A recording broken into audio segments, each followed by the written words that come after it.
What's new with you? How about you debrief the next sequence of Gary V events? What happened an hour ago? Oh. Wait, so how's that work, right? Gary's like, hey, I like these guys, connect with them. She's like, who are you and how did you get here? Oh. I don't want to jinx nothing and whatnot, but like for the first time in a long time, I feel like I can actually see a path to growing in like a really healthy way. The company will literally make like 50% swings in a month. So it'll go from like 150 down to like 70 to 100 to 130 down to fucking 50. Last year. Dude, it's crazy. But like that sort of extreme, you build up resilience. So literally every time a problem comes, you're just like, fucking do it again. Welcome back to the Smart Nonsense Podcast, where we talk about smart nonsense. Listener, it's a good thing you weren't in the green room with us. The green room was vacant. All right. Vacant. Here's the deal, Pop. These are No snacks. no snacks, nothing, no rider. These are just supposed to be a phone call between two buds that we used to have every day at lunch.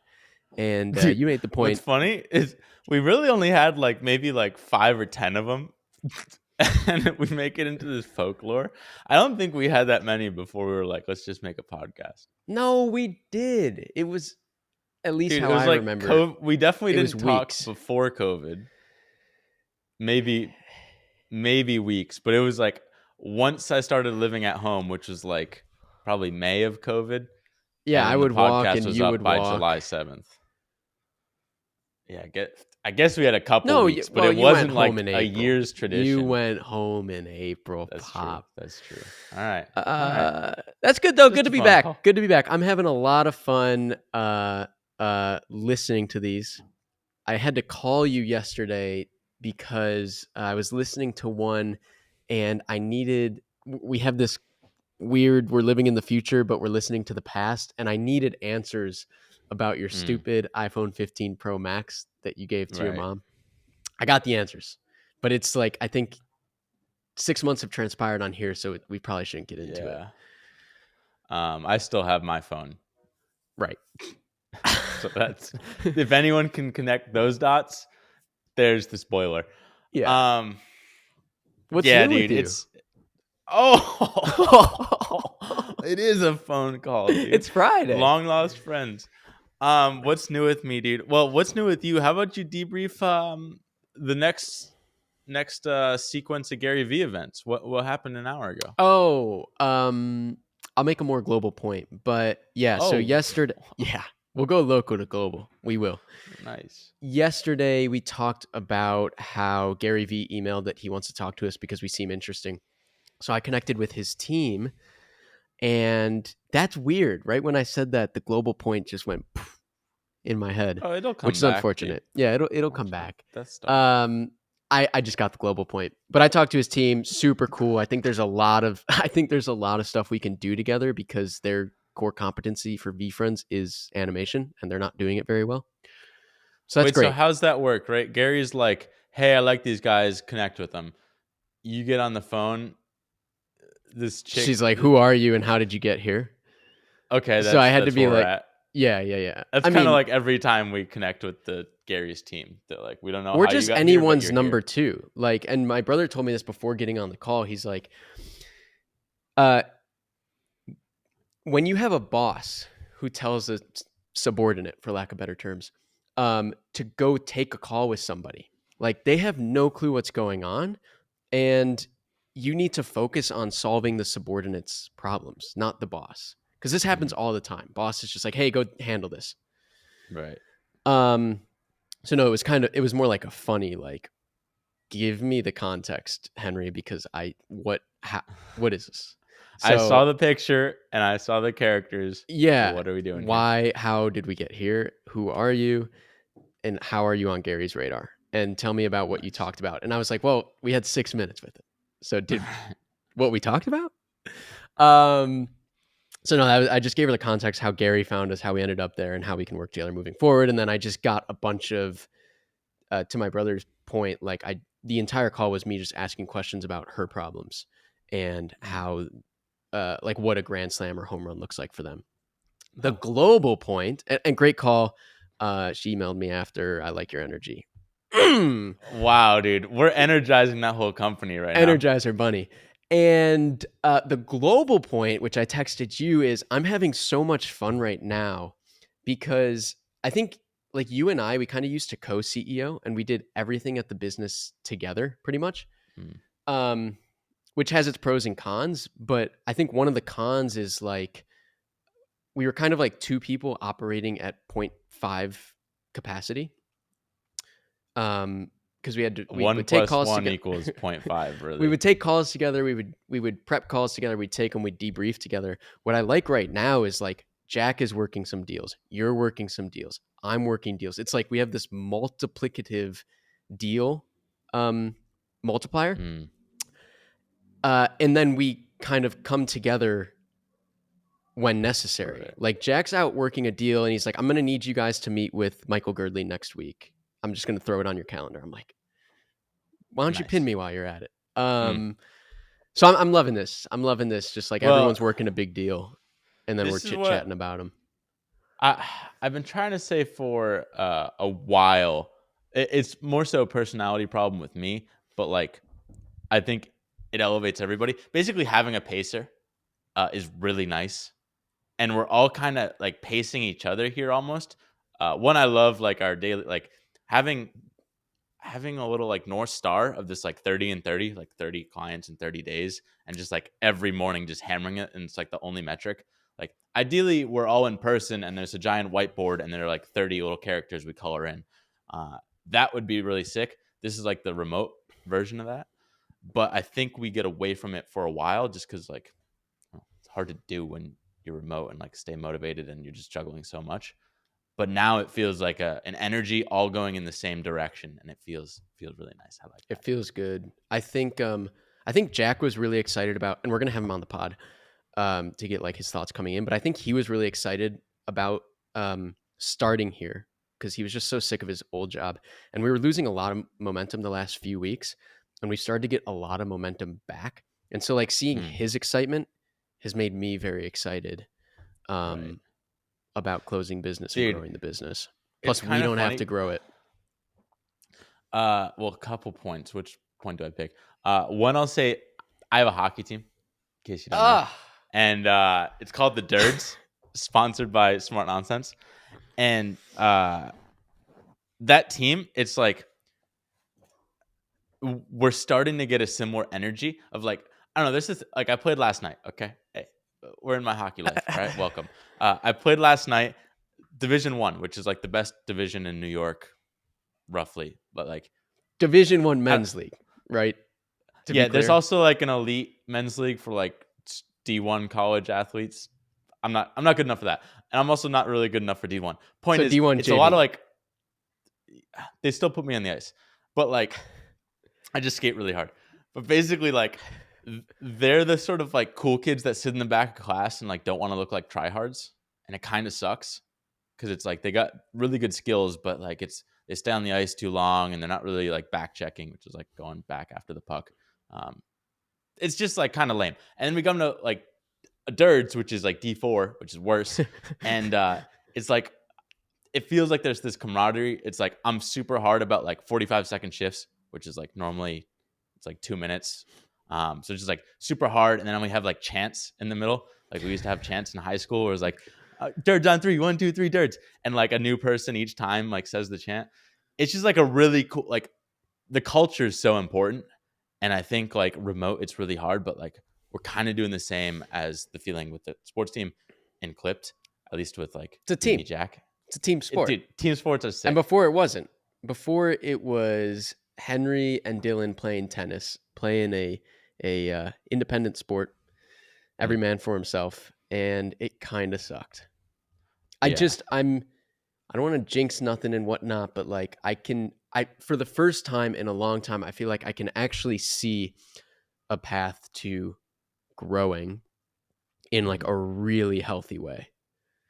yeah. Uh, yeah. Which is really nice. One thing. Yeah. Where do I want to go? Well, let me just touch on this quickly. We're like in the clipped Camaraderie, and that's just really like the clipped core team. Like I don't even know if it extends to like the full company yet, but like, one domino at a time. But like also Smart Nonsense, that entity it's kind of just like a Google sheet. It's not a company. It's like we just upload things there and then people pull it off the Google sheet, they edit it, it comes back. There's no camaraderie there. Versus like once we're done with the clipped camaraderie and that's ripping, then we can come circle to that and like make that our baby. Uh, and just one by one make it all great. And I'm really excited for that. It gets me jazzed. Yeah. But it's kind of sad because it hasn't been anything for a long time. It's just like potential just waiting there.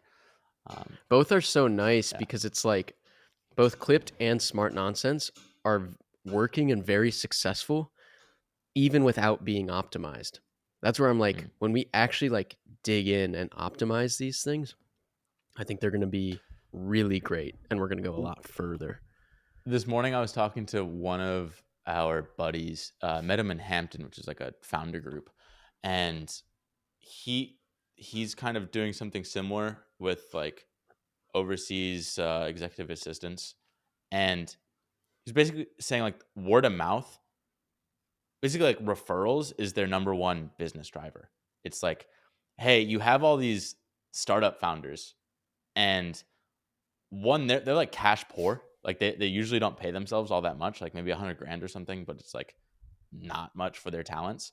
And then most of their companies don't work out, so they don't end up making a lot of money, but they have a ton of other founder friends that just like want to write off business expenses and like I don't know, they just have big budgets for that stuff. So it's literally like poor founder refers this product to his friend who's a poor founder. They all expense it. They all get paid the referral fees personally. Right. And it's like it's this weird thing where they're like making a lot of money if you're like a founder, just On referring your affiliate friends. stuff. Yeah, but I just never thought of like founders as being poor because we're used to like cash flowing businesses where the founder is usually rich. But that's a different animal. So it's just like interesting exploring that stuff, which we haven't. And like you mentioned Girdley, like there are all these partnerships that we've never really gotten to explore because we've just been like too inundated with stuff. But We've that could be literally, the next unlock. We don't know. right. And what's so nice now is like, it's almost like Jack's our manager or agent.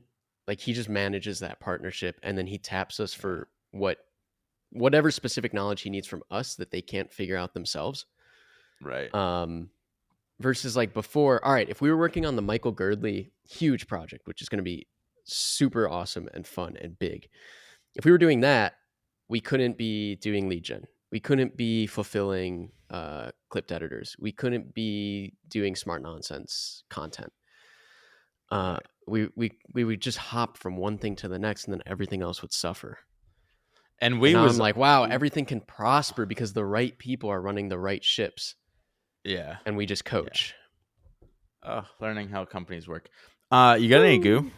I don't because you didn't respond to it, but I texted you this stupid I got something that blue isn't goo. blue thing from yesterday. I know I meant to say. The neck thing I got in the mail, but You texted me that? Oh, that's what that was? I kind of just yeah, ignored it. because it looks. Give me some It's goo. It's Friday. I don't and I get gotta goo. go. Hold on. Oh, Well, hold on. Let me give you one last point. One thing that's kind of funny we noticed with incentives and like cultural differences was us trying to have sort of this operator salesperson on our team named Nico. He kind of came in and like did a really good job, but then like past a certain point, I think just the like money didn't really motivate him as much. I don't know. I'm making assumptions. from the beginning. I mean, he was just like, Yeah. I don't. He's an animator, right? And he came in. We put him in a sales role, and he was like, I'll do this like for now because we have to. But like, one, I don't like sales, and two, the variable compensation doesn't motivate me. So this isn't gonna work. Right. Basically telling us like, guys, I know what you're trying to do. Not gonna work on me. Still tried it anyway because we're like, dude, human We nature. had to, and he did a But good job. yeah. So basically, what happened though is like when it's not motivating, like past a certain point, which is like, I don't know, really only like 3 to 5 grand in the Philippines, like money didn't seem that motivating. Versus like here, if you're making 3 or 5 grand, you're fucking in the streets. So like when we bring in Jack, like his bar for the equivalent is like 30 grand a month. meaning like the company's got to do 300 grand a month for him to hit that. And now it's like, okay, we got to fucking double or triple the size of the company. So he's going to work much harder to hit that And you know what's eventually. been interesting is we should talk to him about this. Fingers crossed everything works out. But he's known the problems. He's kind of been shadowing inside the company since like September, 6 months now. So he's known like the problems. He's known the financial problems. He's known how much we have to grow. And he started with us mid-February, and he knew then. It wasn't until like this week, last week really, where he's getting his last paycheck from Goldman Sachs, where finally it clicked for him that like, holy shit, if I don't figure these things out, I can't pay my mortgage in April. So like it really takes that, like you kind of need to be put in the pressure cooker. And then once he realized that, like he took over the sales pipeline, he's like, I just need to do this. And like, I need to close business. He started pushing for all these partnerships that are huge. And now I think there's a path for him to quickly get to 15 grand a month, 20 grand a month, 25, But like, this is kind of the problem with W2, which is if you don't have the fire under your ass, you can just let things go you can just kick the can down the road for a long time. Well, I've been listening to a lot of Taleb. Taleb talks about this a lot, where he's like, I think I sent this to you. It's like the turkey problem, where like the turkey just eats and eats and eats and eats all year. And he thinks it's just like, life is great. I just get a giant, bountiful meal. I'm just getting so fat and juicy every single day and just living a great life. And all out of nowhere, Thanksgiving comes and he's just beheaded and eaten. It's kind of like the same with employees. Like, you build up zero resilience to the outside world and you're just like eating fat every day on your paycheck. And then out of nowhere, like some crazy big problem comes and you just die. That's it. Or you get fired versus or laid off or whatever. Yeah. But like us, for example, like the company will literally make like 50% swings in a month. So it'll go from like 150 down to like 70 to 100 to 130 down to fucking 50 last year. Dude, it's crazy. But like that sort of extreme, you just like, you build up resilience. So literally every time a problem comes, we're just like, fucking do it again. Like, I don't know. We're used to this. Kind of like jaded. And also reading, I've been reading a lot of Seneca in the morning. Oh, and fellow Lindy man. Yeah, that's actually, Taleb and Lindy man really like Seneca. He was basically like the richest guy in Rome, 2,000 years ago. And he's like, hey, I'm like rich. I got a lot of clout. Like I got served in the Senate and stuff. I'm just like powerful dude. Anytime good things happen, fortune comes my way. I'm like, nah, I'm not falling for it, fortune. I know what you're trying to do. You're trying to get me hooked on your good juices. And the second it goes down, I'm going to be all depressed and want to kill myself. It's like, I'm just never going to get that happy. I'm going to like acknowledge it. That's cool. But like occasionally come back down to earth and like, like kind of like sleeping on the floor sort of thing every once in a while, just to be like, hey, it ain't so scary. The best things in life aren't the money or the power. It's like just hanging out with friends. And that way he's resilient. So he's never afraid of losing his money because he's like, it's not that bad. What did Kevin Kelly call that? Was it voluntary simplicity? Yeah, dude. Going back, speaking of the calls, that was like our first call, dude. That was like one of the first principles we applied was this idea of voluntary simplicity, where Kevin Kelly is like, you should, or was it voluntary poverty? I think it was voluntary simplicity. But he's like, you should live at the absolute, like sleep on the floor, eat ramen, like live at the absolute minimum, so that you can show yourself if everything goes to shit, like the bottom ain't that bad. Like you can always return to sleeping on the floor, eating ramen, and driving Uber Eats, for instance. Yeah. It's when you start inflating or upgrading your lifestyle that it gets very difficult to go back down. Yeah. I was just, I'm going back home to watch some hockey games with my dad. And he's like, hey, like this family member staying with us. Like, are you cool sleeping on an air mattress in the living room or something? And I was like, dude, I don't even need an air mattress. Just let me on the floor. I'm reading Seneca. Dog. You got it? You got go. No, I gotta go. All right.